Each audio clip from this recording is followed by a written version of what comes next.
audio technology? No. Well, I'm going to proceed to give a talk. And, all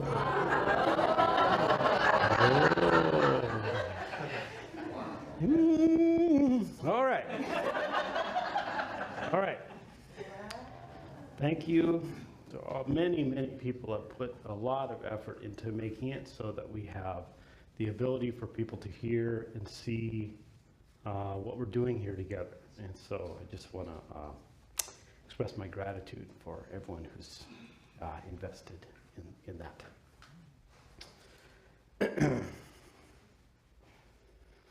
And this morning, I'm going to give a talk called Faith, Aspiration, Zeal, and Practice. Faith, Aspiration, Zeal, and Practice. And kind of the motivation or the inspiration came from many things, but I just finished a long online course with Thupten Jinpa, who's Dalai Lama's a longtime personal translator. And it was on Yogacara Abhidharma, which is kind of like a very refined Buddhist psychology. And he talked about this sequence that's described in the Yogacara Abhidharma of faith leading to aspiration, leading to zeal, leading to practice, as a theory of how the motivation for genuinely liberative action occurs. And, you know, as I thought about this, I thought of my early days of practice here, and I just sort of let my mind land on a couple distinct memories. And this distinct memory of an event, but I think it happened many times, which was being in my automobile and driving my car and hearing the voice of the President of the United States and feeling despair and rage because the United States was involved in a brutal war, having invaded Iraq, what was, I think, pretty clearly come to be demonstrated as a pretext. And, you know, hundreds of thousands, if not over 1 million people were killed. That's terrible. I was so upset. And, yeah, I didn't come to practice because I thought it would be fun. And I also just remembered I had a lot of very personal behavioral health and mental health problems. And I've been doing all this practice to learn how to sort of investigate the contents of my experience, which is Abhidharma, by the way. And I was like walking down 33rd here to come to the Zen Center, and I was rooted in the body. My mind subsided from the thinking activity, and yet there was this pervasive sense of anguish. And I was like, what even is this? It can't be located in space.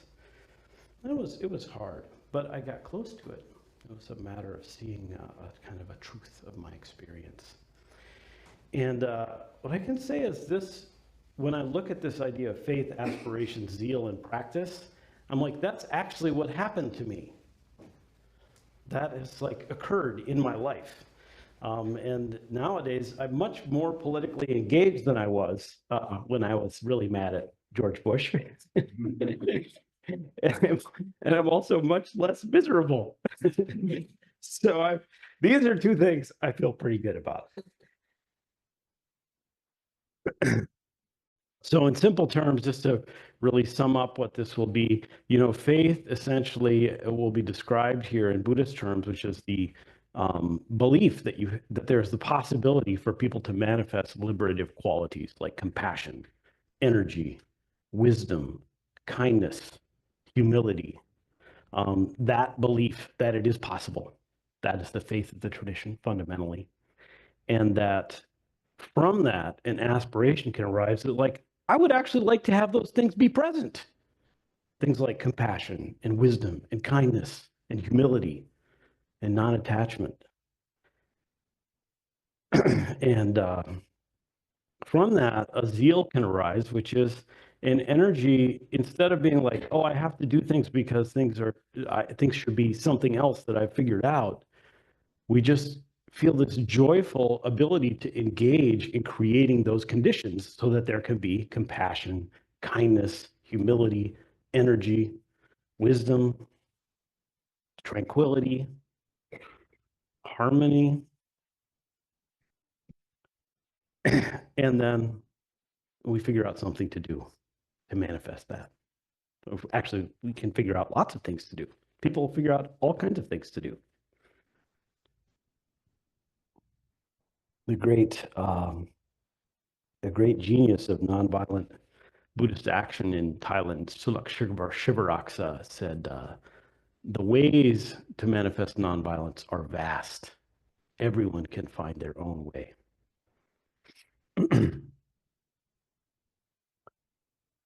So I found this poem from the Therigata, which is the record of the elder nuns from the Pali Canon, the earliest layer of Buddhist teachings. This is from Uttama, and she's talking about meeting her teacher, Patachara, who herself has a pretty amazing story. I'll just read this poem, and it is also, part of it is on the bulletin for the people who are here in the room. 4 or 5 times I left my cell, just like a meditation room. 4 or 5 times I left my cell. I had no peace of mind, no control over my mind. I went to a nun I thought I could trust. She taught me the Dharma, the elements of body and mind, the nature of perception in earth, water, fire, and wind. I heard what she said and sat cross-legged 7 days full of joy when on the eighth I stretched my feet out. The great dark was torn apart. This phrase, the great dark was torn apart, is very common in the Therigata. It just basically means she had attained nirvana. So I don't know much about nirvana, to be honest, except for what the texts say and that we live in it.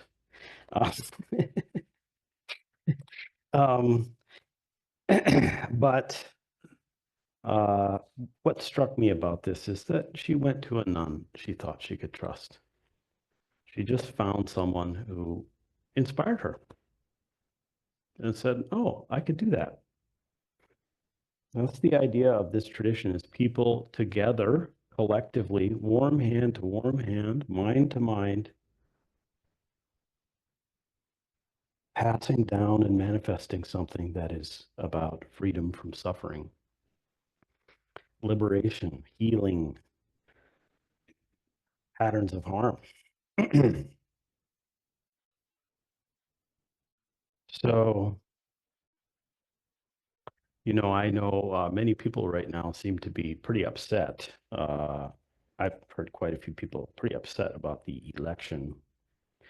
And, just hearing publicly celebrated hatred or animus towards immigrants, really prominent, blatant expressions of misogyny, celebrations of patriarchy.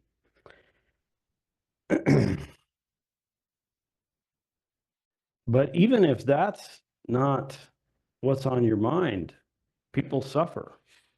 And there are probably people in this room who have family members, or they themselves, their lives are currently racked by addiction. Or we have on the altar behind us the faces of 4 people who are the family members of beloved members of this community who have died. Here, I saw a bunch of advertisements that were used all over the United States to try and motivate people that were just cruelly directed towards marginalizing and harming transgender people. It's happening. So you may think, I just came here to have a mellow morning, Ben. But it is my guess that many people here have this on their mind, something. And if you've had the best week of your life, well, I bow to you.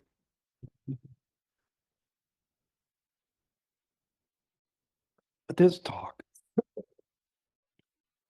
excuse me,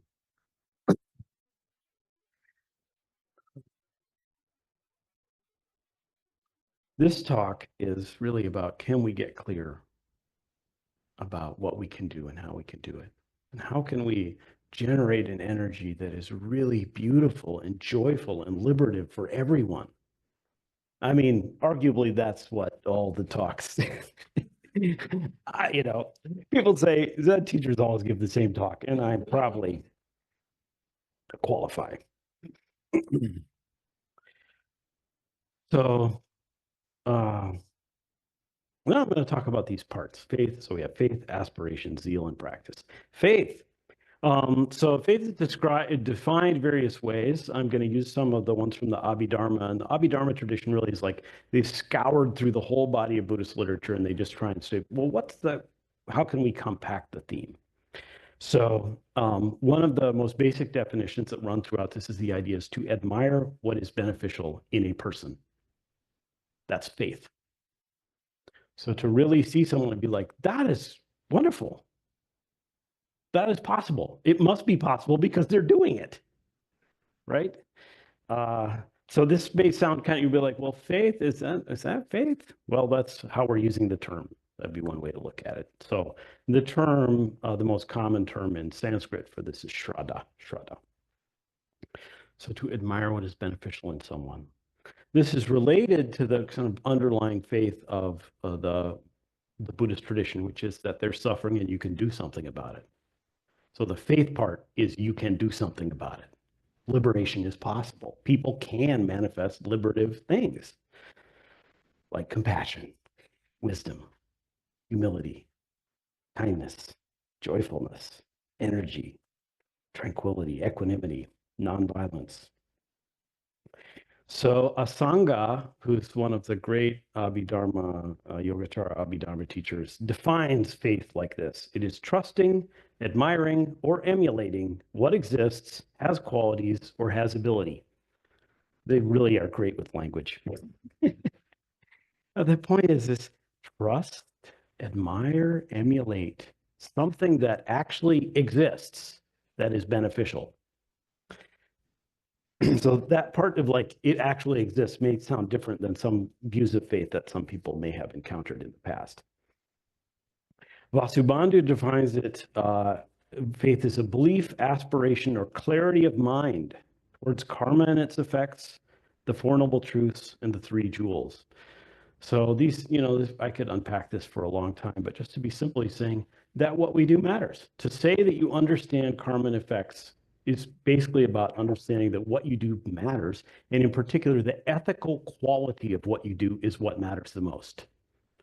And this is a relentless theme of the Buddhist tradition to remember. We can think all kinds of things matter.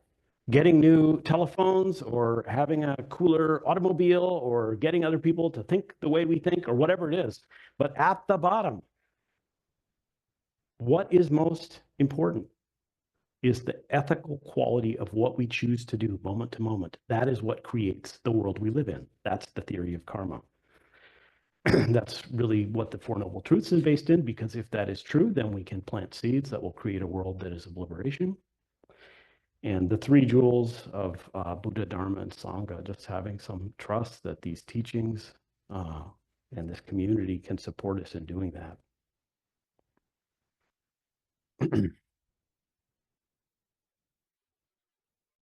So I'd like to do a little thing that will involve the voices of members of the group. And I'm praying that the audio system will accommodate this because I didn't ask the wizards of the audio system.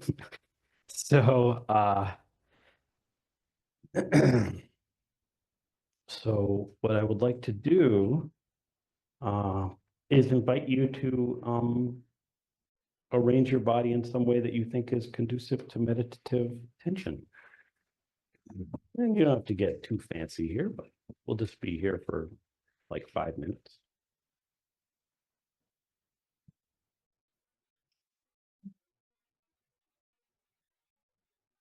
And the first foundation of mindfulness is just mindfulness of the body. So knowing and bringing attention to the sensations of this body right now.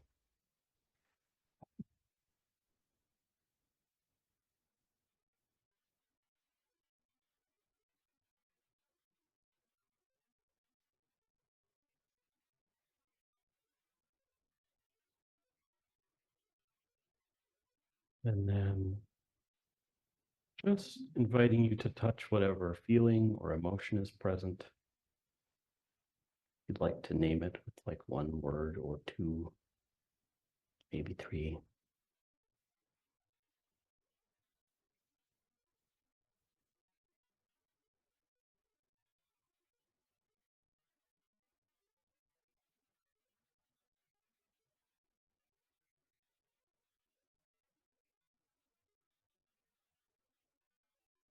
And then in a minute, I'm going to invite people to say out loud.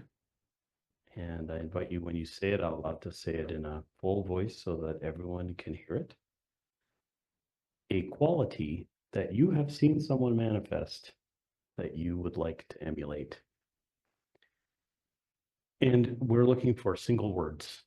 So don't say more than one word, but there's a lot of people here, please.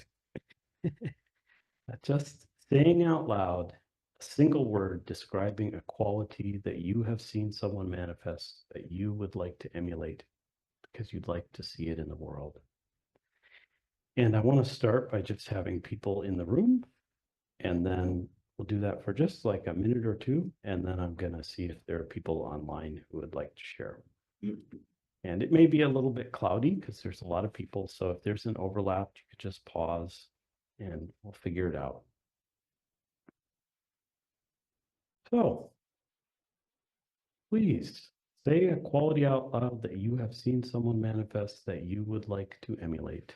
Empathy, Equanimity, listening, Courage. kindness, tenderness, empathy, acceptance, Honesty, Non-comparison. integrity, mindfulness, joy, enthusiasm, resilience, generosity, brave, deep listening, useful, humor, openness, joy, support, tenacity, love, integrity, bravery,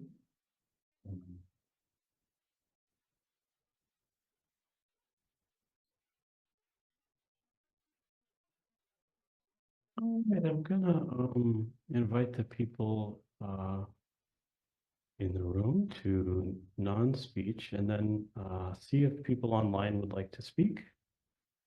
You can just unmute and speak, and this may be a little rough because of the Zoom audio, but that's fine. Clear-mindedness, empathy, Selflessness, Vulnerability, grace, love,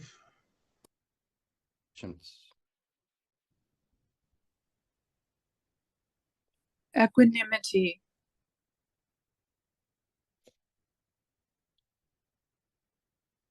truth,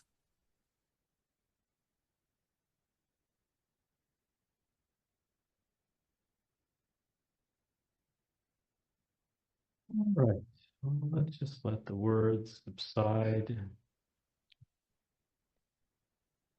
Know what is present here.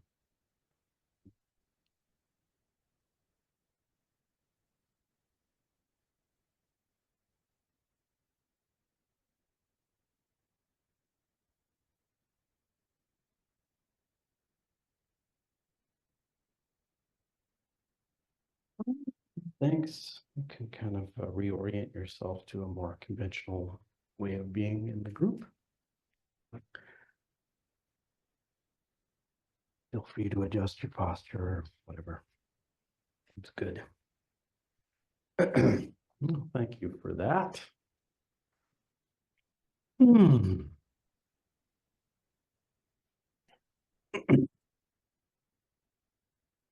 So, faith in this tradition can involve an active calling to mind of that which we would like to see in the world, that we have actually seen. And we could do it. This was a way of using like words that describe values or qualities, but stories are good too. Stories are good too.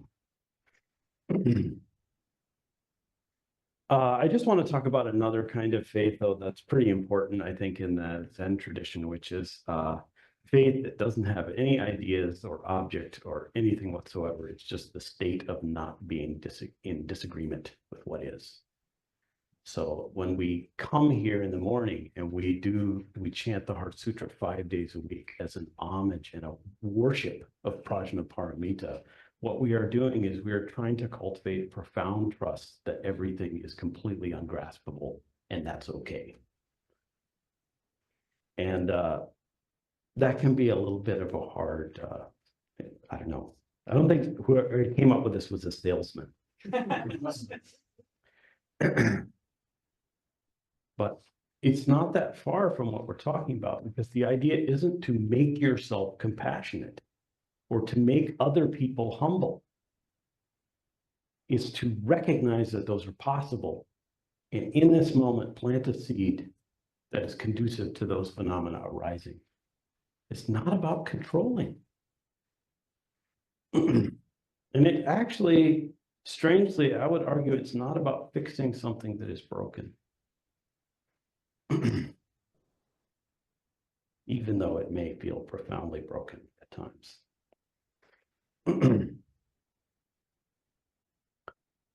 So faith can lead to aspiration, because we go, oh, that's possible.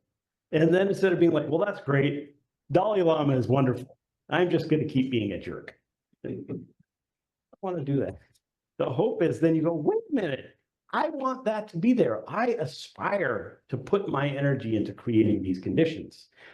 So I would say aspiration here is not the same as hope, but they're like second cousins.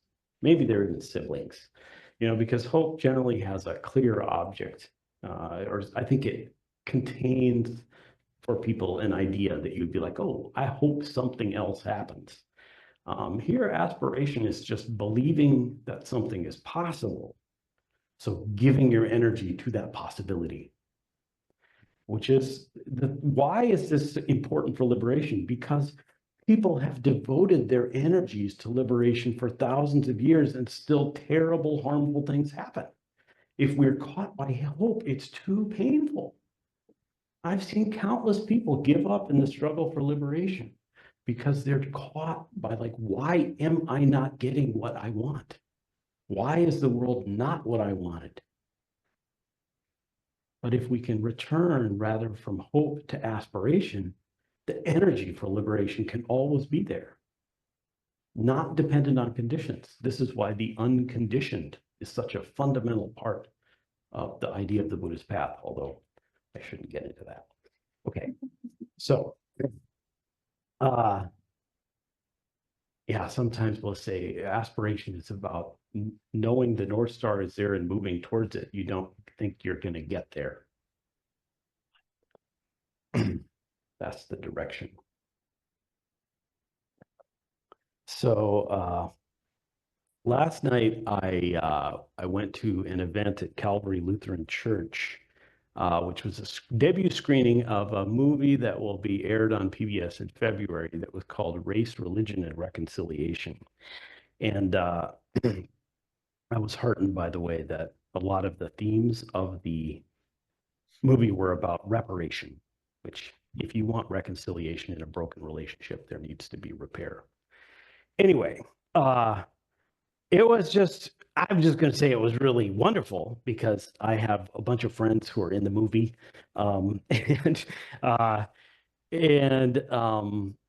Calvary Lutheran Church has been quite inspiring. They're one block from George Floyd Square, and they had done years of work on anti-racism in the community when George Floyd was murdered.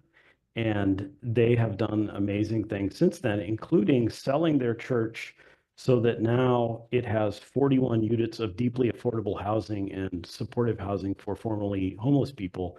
And then they just rent the space and come in and have their services on Sundays. Yeah, it's a good story. And there's much more to it. So anyway, it was just really inspiring to see a lot of great people doing great work. and see it documented and celebrated. I was like, this is possible. It's possible for people to do amazing things. So I got a little faith. But actually,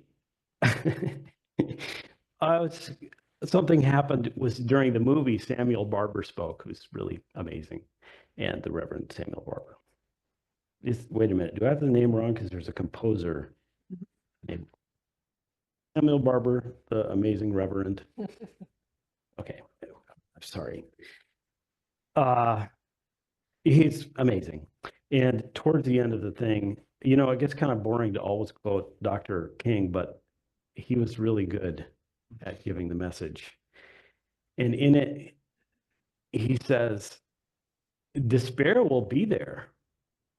Despair will be there. But with faith, we can, from the mountain of despair, hew a stone of hope. Faith, with faith, from the mountain of despair, we can hew a stone of hope. This teaching says by seeing the Four Noble Truths, by seeing suffering, we can realize there's the capacity for liberation. And from that, we can find aspiration. So, sometimes we call this aspiration bodhicitta, the awakening mind, the mind of awakening. A mind that says, I want everyone to be free. There might be a little flavor of, I've had enough of this blank. But at some point, that can soften, and it's not that negative energy that drives it, but seeing good things and turning towards them and saying, how can I help that be manifest?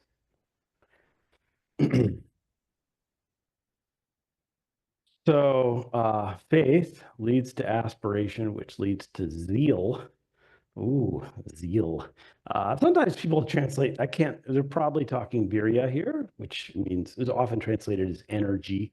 But zeal I like here because there really is a little emphasis in this context of the joyfulness of the energy. So Vasubandhu, though, Vasubandhu defines virya here as the antidote to laziness. The mind delighting in virtue.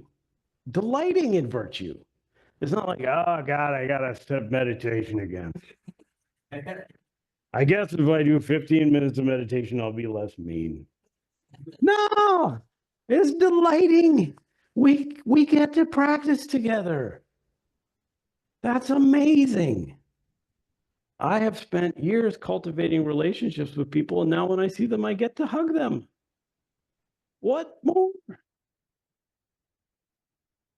I don't hug people here very much, so I don't want to give the impression. I mean, like, hugging is good, but as a Zen clergy person, there's not a lot of hugging for me here.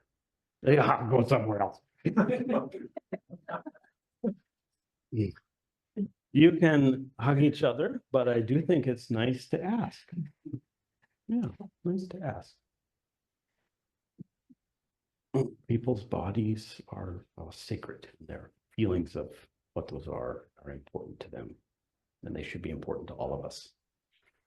Anyway, Vasubandhu says, zeal is the antidote to laziness. It is the mind delighting in virtue. And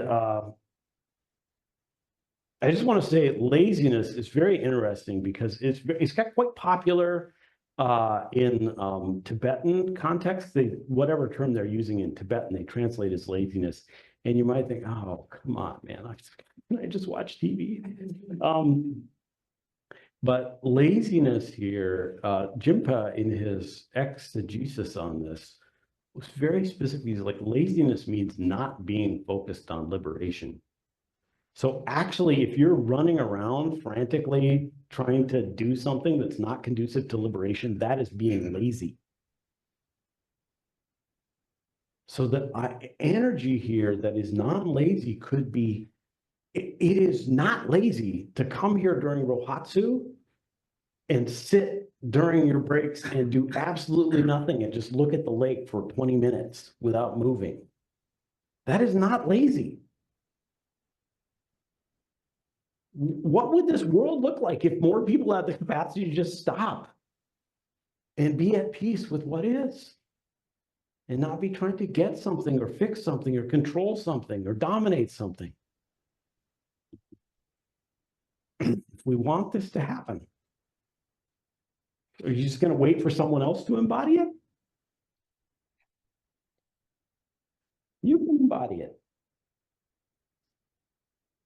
Asanga defines Vasubandhu's half-brother and the other great Yogacara teacher, defines virya, zeal, energy. He said this is a complete, joyous mental state of armoring, application, non-discouragement, and non-indolence. Armoring, wow. I don't usually get into military language. But all right, I'll put on the armor of liberation for, 1 minute with you right now. There's something about this. Steeling yourself. Sometimes we do need to do that. But this joyous mental state of armoring, application, non-discouragement, and non-indolence. And I know, you might be like, geez, man, I'm tired. I'm tired. That's okay. Can you meet your tiredness with compassion? Because if you do that, you're not being lazy. If we want to see compassion in the world.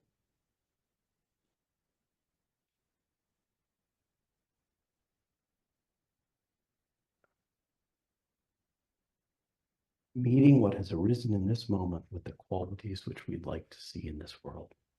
That is not lazy. And this is just an encouragement to let it feel good, to create the conditions so it can feel good. The motivation is coming from believing that people can manifest good qualities, aspiring to help create them. That tends to feel good than a lot of other methods for finding motivation. I can think of a few. So I'd like to do, you like meditating? I want to do another little meditation, guided meditation, if you would indulge.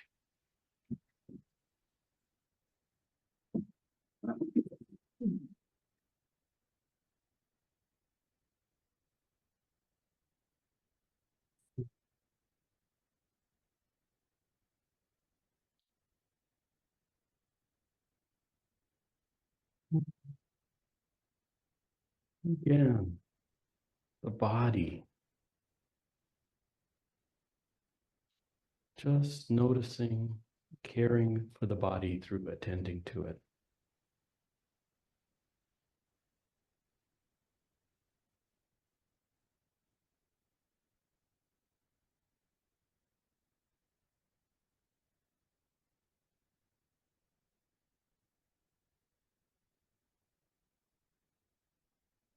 And I'm just going to invite you to use your memory and see if you can recall an event where you joyfully engaged in virtue.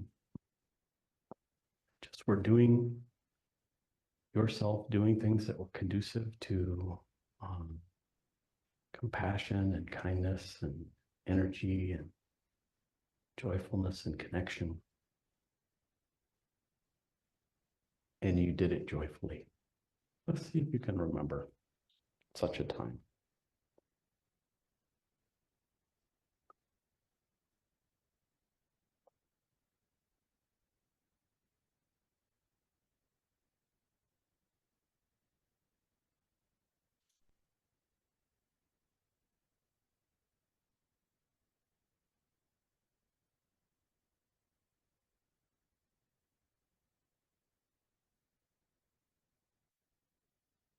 And if you can, see if you can recall it in detail. So using your mind to imagine the physical details of the situation, what you felt with your body, what you saw, what you heard, what you smelled, the emotions that were present. Using details to vividly paint this picture for your experience.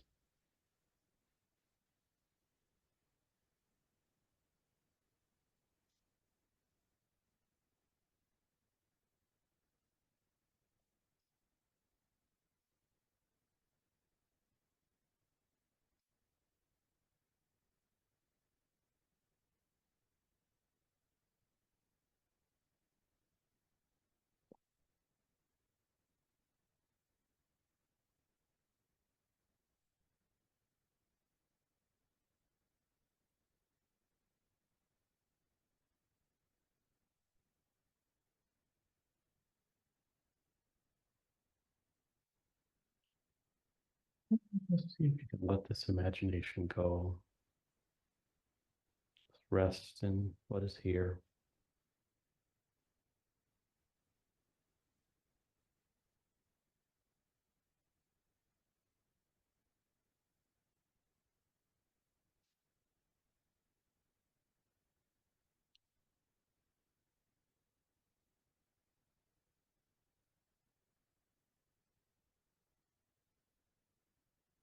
Now I'm going to invite you to see if you can recall a time when you joyfully engaged in virtue or in cultivating what is beneficial, liberation, but where you did this joyfully, even though it was a very challenging or a challenging situation. So it might be just a moment within a long span of time where you found joy in practice,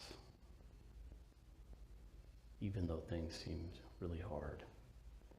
Let's see if you can recall such a time, and then recall it vividly through the senses.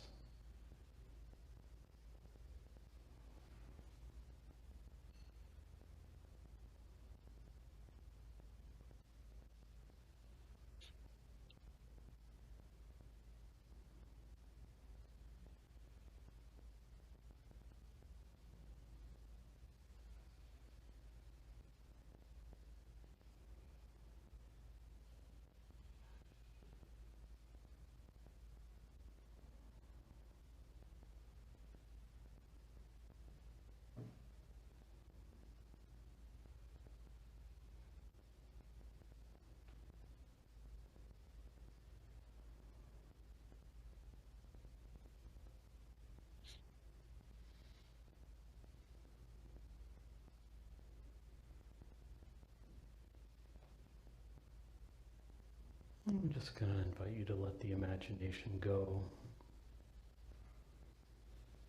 Just rest in what is here right now.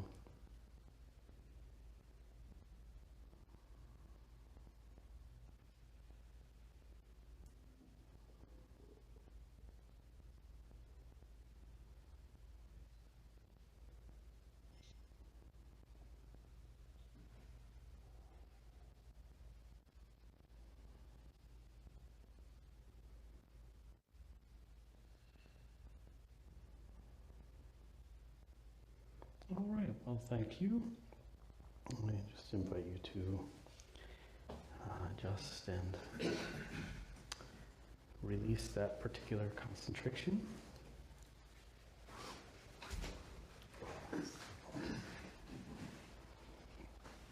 Well, there will be nothing wrong with continuing to rest in what is.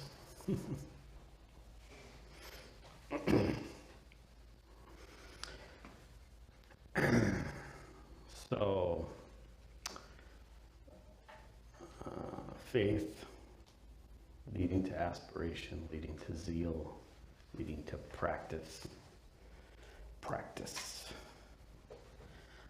So to me, practice means what you are doing. So from a basic theory of causality in Buddhism, what we do plants the seeds for what will be experienced by sentient beings, including us, but way beyond us. So just like if you I say this, I'll use the same metaphor I often use. If you practice the scale and you go do, dun, dun, dun, dun, dun, dun, dun, and you do that over and over again, pretty soon you can da da da da da da, right? But if you practice it, then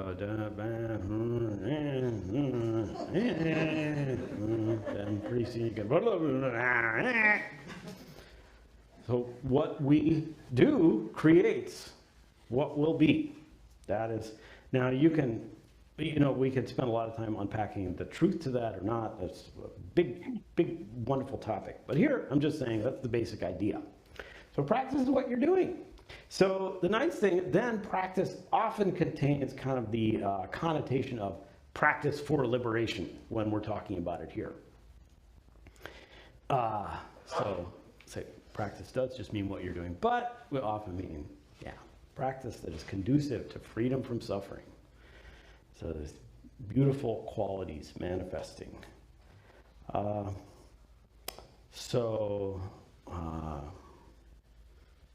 wrote down here, practice also means embodying the great way. Oh, that sounds good. Yeah, so just embody the beautiful things that we want to see in the world. It's possible. So sometimes the mind might be doing something that's not all that liberative. At least my mind might. So at least we can be like, what if I just do something with my body that's beneficial? And then I'm going to take a little time to care for this mind that might be kind of caught.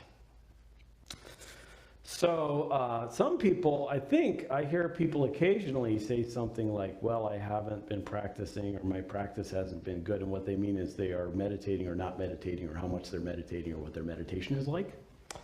So meditation is a valuable aspect of practice. I wholeheartedly encourage it.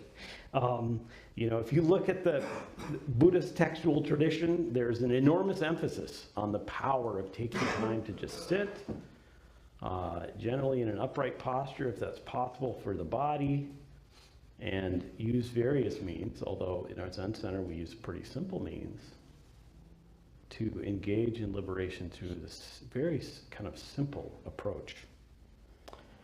So this is really good.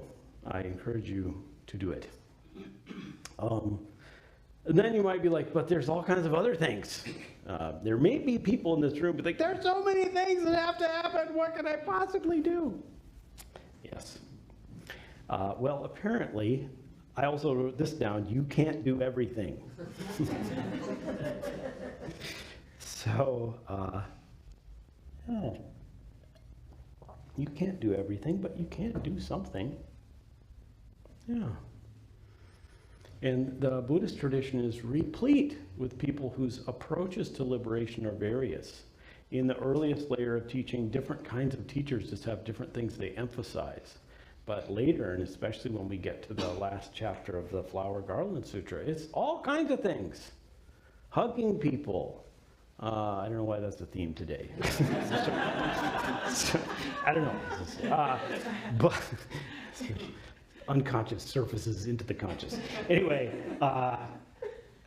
feeding people, listening to people, talking to people, teaching people, meditating with people, helping them traverse great deserts, all kinds of things. So, as Sulak Shivaraksa said, the way to manifest nonviolence is vast. Each person can find their own way. Back to Prajnaparamita, you may find this either unbelievable, unhelpful, or really relieving. You can't control anything. That's what the Prajnaparamita Sutra is about. There are not things. I know that's a very strange claim, but we're saying the universe is so intimate that there are no selves and objects outside of each other. There is only, as Dr. King said, an inescapable network of mutuality. You can't control things. I want to control things, I'll tell you that, and I have the illusion that I'm picking up the book. Okay, I get in a conventional sense that seems quite true.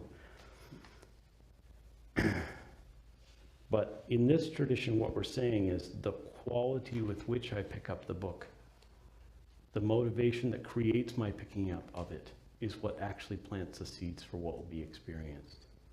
This is why we have so much emphasis on caring for what's right in front of us, to taking care of the things in front of us with genuine attention and interest and love.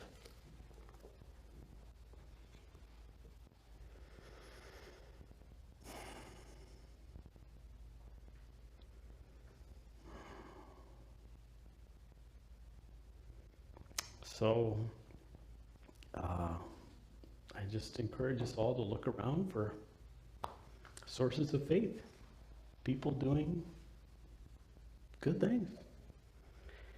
And then turn that towards like, oh, I could do something like that. And then be like, isn't it wonderful to do something like that? And then do it some more. Just like that. Faith, aspiration, zeal, and practice. Thank you all.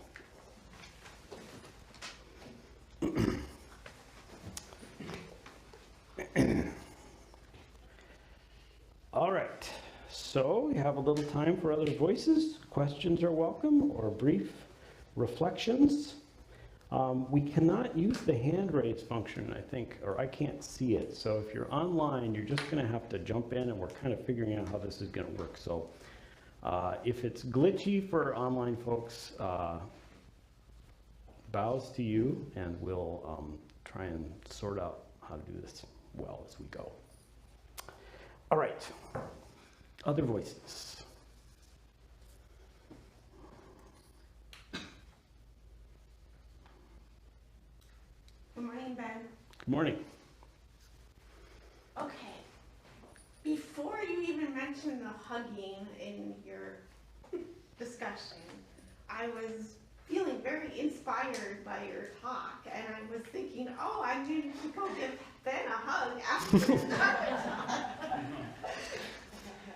So, with that, I have the pleasure of being at the How to Connect table today. And I will just openly say, anyone looking for a hug, come to the How to Connect table. Thank you, Tanya. Thank you, Tanya. Yes, Barbara. This is kind of hard to talk about, especially this week. But I think that everything you talked about today starts with one root. And maybe that one, it should be considered more of a grease in the whole process. And that's trust. For us to take step one, it has to be trust. And 2, and 3, and 4, and 5. But if we trust that what we do will help those around us and help us, a lot more can happen. And I really do believe what you're saying today is, and the thing that you're looking for is enthusiasm. Zeal is enthusiasm for what you want to see in the world. That's what I think. Thank you. Yes, yes, trust is explicitly, I often think trust, faith are deeply entwined terms in Buddhist psychology. Thank you. Diana. Thank you so much for your talk. I think that in the environment that we are in right now, compassion is very radical and hard.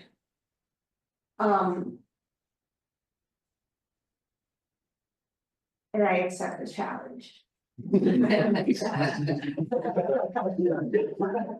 All right. But I think that this is a fantastic way of making it possible. And I appreciate you sharing that today. Thank you, Diana. Yeah. Yeah, John. You know, this is laid out in kind of a chronological sequence, faith, aspirations. I was thinking, in when sometimes I'm, you know, in the practice of doing something, or I've got zeal and I'm really moving forward, and then all of a sudden it's like, oh man, my faith is kind of waning here, or well, wait a minute, what was the aspiration that led me to start doing this? So it becomes much more fluid, rather than in this sequence. You know, maybe in the beginning of getting into the practice, it's in this sequence, but then it becomes much more fluid and kind of convoluted. Yeah. I think that points to a kind of a practical thing, which is understanding like, oh, I have lost my faith. It happens. Then all these other things, it's very hard for them to arise in this beneficial way. So we can turn what can I do to shore up my faith? Or if you're like, oh, my faith is not pretty good, it's possible, but I just don't want to do anything about it. No, how can I cultivate some aspiration? So really understanding this is like some qualities that we get, just kind of a helpful way to be like, oh, yeah, this is no longer a joyful effort. This is like a horrendous slog. What can I do to make this joyful? Because your life matters. Your life matters. Your well-being matters. Basic idea of Mahayana Buddhism is don't wait for liberation. Do it now. Do it now.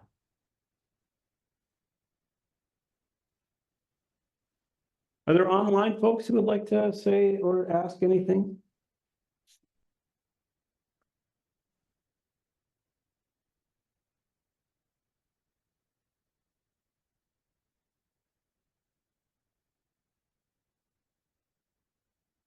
Well, you're welcome to jump in, but there's still room for people who are here in the room. People would like to bring your voices. When it comes to thinking about maybe that question of faith or also acting joyfully, what are practices to cultivate that? Because when I did the meditation, I could think that you guided us through a lot of times when I've tried to act with virtue and the joy piece may be missing. And I feel like in this context for you, I'm really feeling that.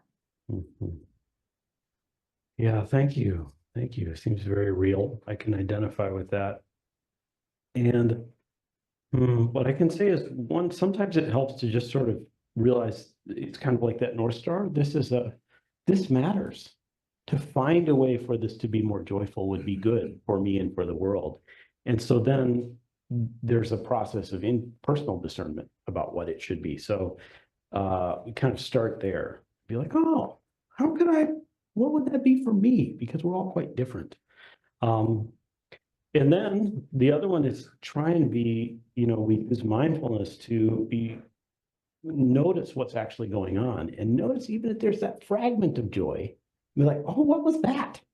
What is that related to? How can I cultivate that? So our life is a welter of experience, be like, I had a bad day. It's not true. There were all kinds of moments. So look for even the littlest piece and turn some attention there and be like, can you show me something? Well, thank you. I think that's a really rich question.